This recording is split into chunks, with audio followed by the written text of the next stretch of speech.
please take a moment to welcome one of my personal heroes, Jim Stavis. Thank you, thank you. I am so happy to be here today on so many levels. First of all, to Johnny, whose day this is just an amazing day, and can't thank you and your group enough. It's wonderful. Jordan, who I have known since Jordan was a little girl. She's been a family friend of ours for quite some time. And what's amazing to me on a personal level is that I was bar mitzvahed at the Sportsman's Lodge. How weird is that? So I'd like to start my speech by just saying that when we're born, we all have a timeline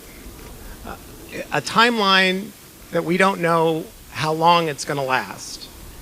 Unlike the food that's in your refrigerator, there's no expiration date. And so we'd like to believe that we're going to live forever, and sometimes we don't. I learned at a very young age, actually at the age of 17, when I had my first conversation with a doctor, that is a line that many of you can relate to, where they say, unfortunately, we have some bad news.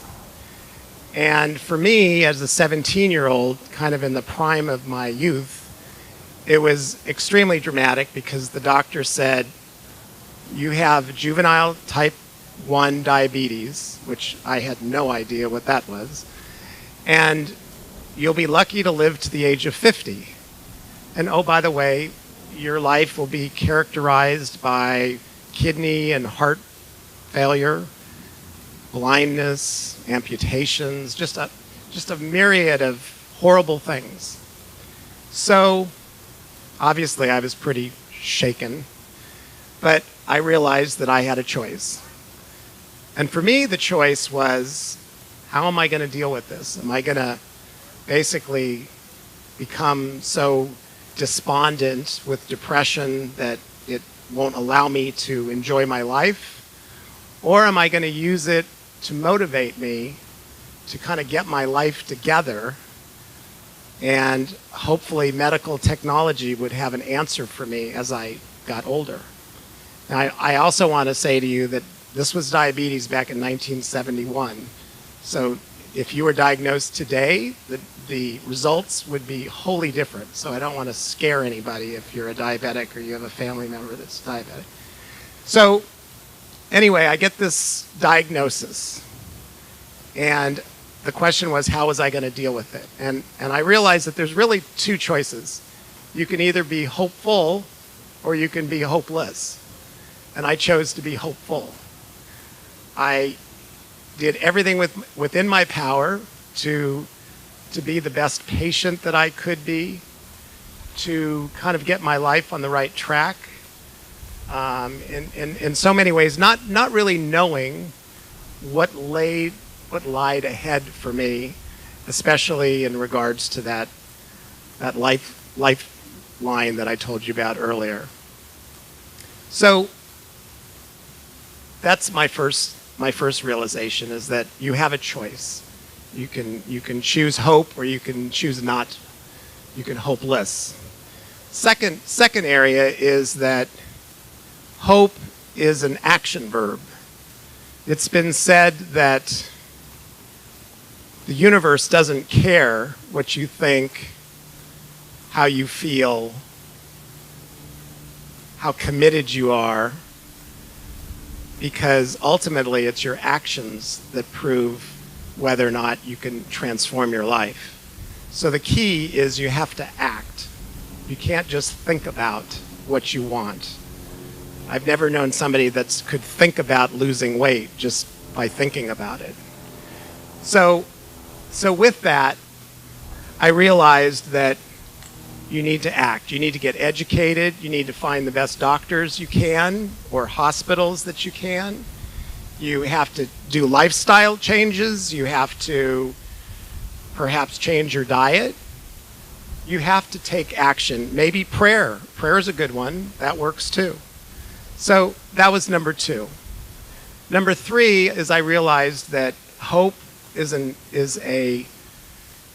a team sport. a team sport. It requires, you can't do it by yourself. You need a team of family, of friends, of Immerman Angels.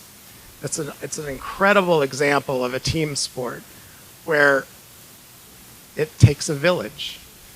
And so I think you need advocates, you need help. When you're going through tough times, you need help. And I think Immerman is a great example of that.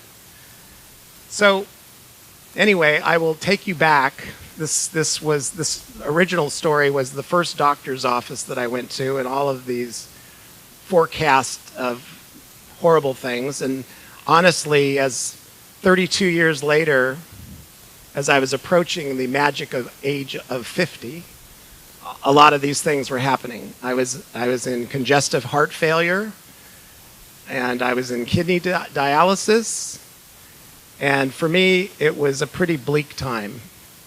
So I went to another doctor and had another conversation, like the one that I told you about earlier, and they would say to me, unfortunately, you need a new heart, you need a new kidney, and best case, you need a new pancreas to rid you of your diabetes.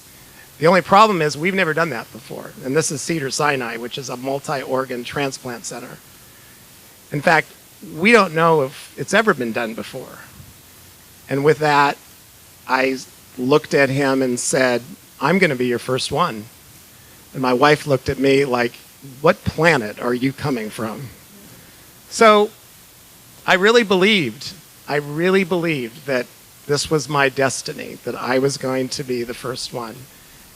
So I was listed for all 3 organs. This is in the summer of 2005. And I was listed, and the list was 125,000 people strong waiting for life-saving organs.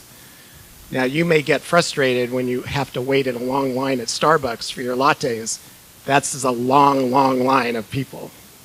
So I went through this ordeal not knowing that when I got to the front of that line, whether or not the organs would be the right match, how would my body adapt to these organs? And so there was a lot of unknowns, and there was a lot of, where again, the concept of hope had to come into play for me, because I had to have a belief system. And I had to have an attitude that it was going to be okay. I had convinced those around me, family members, that what I was going through was as if I was going in for a root canal. It was going to be okay. So fast forward another 4 or 5 months, and in November of 2005, my name came up, and I got a new heart and kidney.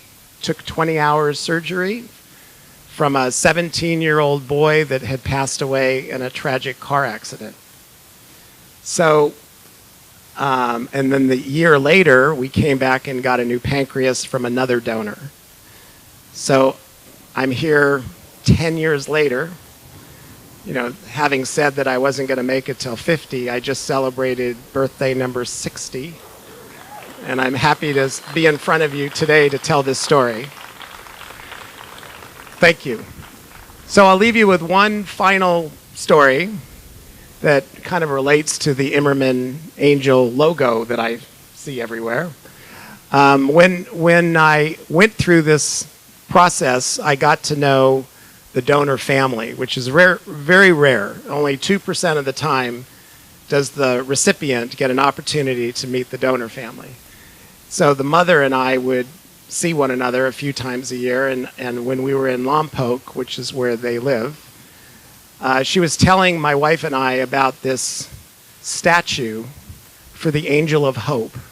And basically what it was a statue which had wings like the Immerman logo does. And they would, every year there would be a celebration, or I don't know, celebration's not the right word.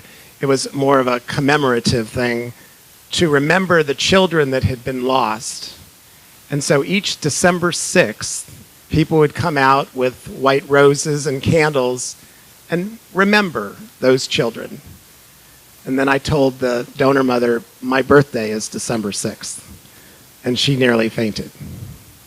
So, as an angel of hope, I'm here today to ask for your support for Immerman Angels, which is a wonderful cause, and I thank you for listening to my tale. Thank you.